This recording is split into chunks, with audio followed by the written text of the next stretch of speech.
Shabbat Shalom L'chaim L'chaim. This week's Torah portion is Shlach, and one of the main features is the Meraglim, the spies that Moshe sends into Israel to go and scout out the land. And one of the main themes that I've been seeing throughout the week, as the sages say, that you should live with the times, and so I've been seeing this theme come up over and over. You see, I, thank God, recently got a car, and this car, when you're at a red light and you put your foot on the brake, the engine turns off. So I noticed that I don't want to take my foot off the brake and the car will turn back on, and then I'll inch forward a little bit, But I watched as all these cars slowly inch forward, even though they're going nowhere. Their light is still red, And there's a famous teaching that we're not like angels who stand and praise HaShem all the time. We're men, we walk, we move forward, we're mehalech. We're always moving forward in life, and we're always growing more and more, whereas angels stand. But I realized that sometimes you do need to just stand in place. Sometimes you just need to take a moment and realize what's around you and to really appreciate what's around you.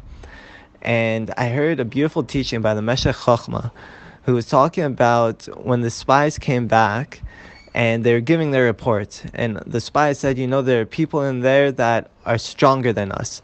And Kalev and Yeshua were saying the opposite. Kalev was saying, no, we can do it. We can go in. We can take them down. And the idea that the Meshech Chochmah brings is that the spies were agreeing with Kalev in a way. They were saying, you're right.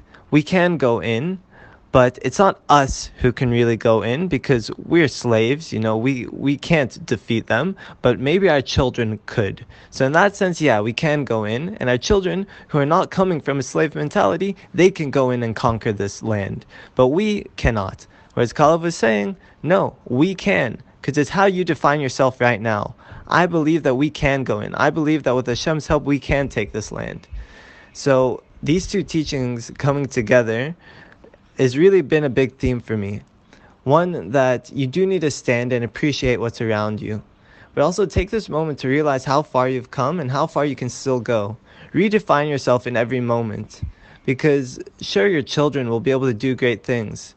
But you don't have to come from a slave mentality. You don't have to come from all the things that have defined me in the past still define me today. Redefine yourself in this very moment. You are unlimited. You can do anything. And Hashem is still with you now as He was with our ancestors before when they were coming into coming into Israel. So the idea is that every moment we're coming into this spiritual Israel. Every moment we could come into the promised land. We just need to believe that we can. We just need to have the inner perseverance and the inner satisfaction to know that we can do this because we've accomplished so much.